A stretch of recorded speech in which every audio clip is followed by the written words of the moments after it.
அவர்களுக்கு வரவேற்கிறேன். இந்த முகாமுடைய நோக்கம் மேடம் சொன்னபடி உங்களுக்கு ஒரு சின்ன சின்ன வேலை கவர்மெண்ட் இருக்கும்.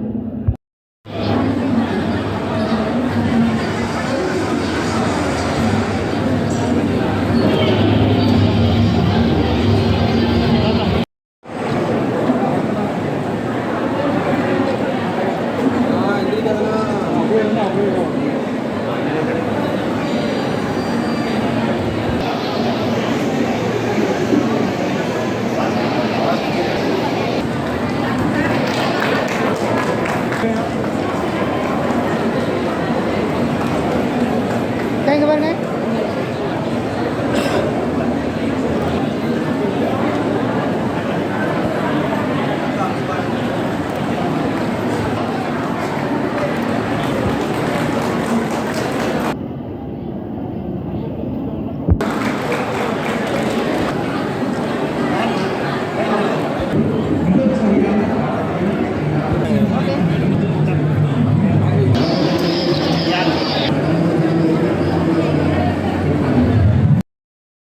நம்மோட பொண்ணு இப்போ மகளிருக்கு நிறைய திட்டங்கள் கொண்டு வந்திருக்காங்க.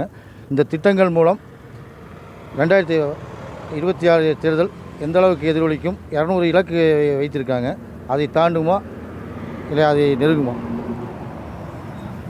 இப்போ நம்ம திராவிட மாடல் ஆட்சி பார்த்திங்கன்னா எல்லாரும் பேசக்கூடியது என்னென்னா, இது என்ன பெண்களுக்கான ஆட்சியாக இருக்குதுன்னு சொல்லி தான் பேசிகிட்டு இருக்கிறாங்க. ஏன்னா பெண்களுக்கான திட்டங்கள் தான் இங்கே நிறையா இருக்குது. பெண்களுக்கான எங்களுக்கு பேருந்து கட்டணம் இல்லாத பயணம் கொடுத்தாரு, மகளிர் உரிமை தொகை கொடுத்தாங்க. இப்போ பெண்களுக்கு வந்து உயர்கல்வி படிக்கிறதுல பெண்களுக்கு கல்லூரி படிக்கும் பெண்களுக்கு மாதந்தோறும் ரூபாய் 1000 கொடுத்தாங்க. இப்போ பெண்களுக்கு இந்த பத்திரப்பதிவு பண்ணுறதுல கூட எங்களுக்கு பெண்கள் பெயரில் பண்ணினால் அதுக்கும் நம்ம அரசு சலுகைகள் கொடுத்துட்ருக்குது. ஏன்னா இது நடக்கிறது முழுக்க முழுக்க பெண்களுடைய ஆட்சி தான். இப்போ 22 மாநகராட்சியில் மேயர்கள் 11 மாநகராட்சியில் மேயர்கள் பெண்களாக இருக்கிறார்கள். 425 பஞ்சாயத்து இதில் தலைவர்களை பாதிக்கு பாதி பெண்களே தலைவர்களாக இருக்கிறார்கள்.